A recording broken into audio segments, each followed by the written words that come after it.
Hola, mi nombre es Walter Gómez. Voy a explicar mi actividad número 2, la que consiste en responder tres preguntas que se hacen con respecto a los tres filósofos que tenemos aquí en la pantalla. ¿En qué consiste Vamos a responder primero a Aristóteles, según el orden en que van, obviamente. En respuesta a las tres preguntas de Aristóteles, la primera propone la diferencia que existe entre todos los organismos vivientes en el mundo, es decir, que expresa las conexiones que existen entre ellos. Después me pide que opine las diferencias que hay en mi opinión y las diferencias y similitudes que existen entre un animal con inteligencia artificial y un ser humano. En palabras es un poco más fácil de expresar, en la escritura pues es un poco más difícil, pero en base, la, ¿cómo se dice? La diferencia más profunda, ¿sí? Que hay entre un animal y un ser humano es la conciencia y pues también se podría decir la razón, ¿sí? Sí, la razón y la conciencia. Un animal puede asesinar a un niño, asesinar a una mujer, asesinar a quien sea, sin embargo jamás tendrá ese sentido de remordimiento, esa, como si se, como dicen, la voz de la conciencia, no jamás la tendrá, ¿sí? Y en su caso tampoco tiene la razón, ¿sí? Una persona podría estar apuntándole a un animal con una pistola, un cuchillo, ¿sí? Una escopeta, uno que sabe. Sin embargo, el animal seguiría gruñendo y atacaría, ¿sí? En vez de huir, ¿sí? O sea, ataque en vez de huir, por lo tanto el animal moriría. Como vemos, esa diferencia es abrupta, ¿sí? Ya que le costaría la vida, ¿sí? Costaría la vida a otros seres, es decir, su principal, su principal diferencia es esa incapacidad de sopesar las situaciones y de sentir culpabilidad por sus acciones, ¿sí? En mi opinión, también como digo yo, para comprender al ser humano, ¿sí? Lo más importante es conocer su naturaleza y saber cómo cambiarla, para así saber qué tiene malo y qué tiene de bueno. Si sabes cómo cambiar a esa persona, ¿sí?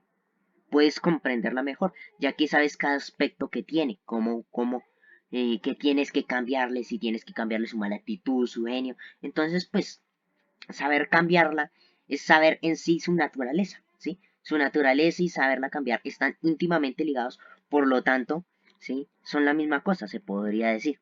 No la misma cosa, pero se podría interpretar como así. En respuesta a las preguntas de Schelling, podemos ver que su teoría se basa sencillamente en el Dios y en el humano, en la materia, en el espíritu. ¿Sí? Se dice que Dios, en su teoría dice que Dios es alma y materia, naturaleza, el alma y la naturaleza. ¿Sí? Y que el humano es el puente que conecta esos dos mundos que existen. ¿Sí? Eh, Me preguntan si yo considero que esa teoría es justa, correcta. ¿Sí? La verdad yo considero que Dios ya es todo. ¿Sí? Sí, y en todo, por lo tanto nosotros vivimos de su bondad y gracia. El humano no logra ser ni una millonésima parte de lo que es Dios, ¿sí? Es decir, o sea, la humanidad no bastaría para ser una partícula de Dios, ¿sí? En pocas palabras, Dios lo es todo y lo es para todo. Mi teoría es que Dios es espíritu, alma y conciencia, al igual que nosotros, pero porque fuimos creados a su semejanza. Pero hay una diferencia absoluta, ¿sí? Que nosotros somos carne. ¿Sí? Para estar con Él necesitamos ser iguales a Él, ¿sí? Lo que quiere decir es que Él nos completa, en una parte pues se podría decir como descompleta, pero en realidad nos completa quitándonos esa parte innecesaria, ¿sí? Por lo tanto tenemos que morir para poder vivir. En respuesta a Sartre, su teoría consiste básicamente en que a pesar de que todos los engaños, todas las torturas, elecciones, como se diga, el humano es natural, como se dice, libre en su esencia es total, o sea, es libre absolutamente. ¿Mm? Por lo tanto, cada humano carga con el peso de todos, ¿sí? Para mí, para mí cada humano es libre sin excepción alguna, ¿sí? Tú puedes decidir seguir una fe a pesar de que esa fe te engañe, tú puedes decidir ofrendar, no ofrendar, rezar, no rezar, eso es tu decisión, por lo tanto el humano es netamente libre en su naturaleza misma. ¿Mm? Sí, y para Sartre pues están ligadas todas estas, ¿cómo se dice? Conjunción de elementos están ligados tan íntimamente, ¿sí? y es real que coexisten juntos, o sea, es decir, sin el uno no existe el otro, ¿sí?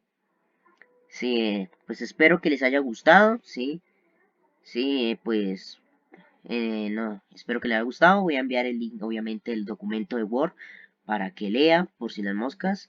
Y pues nos vemos en una próxima oportunidad.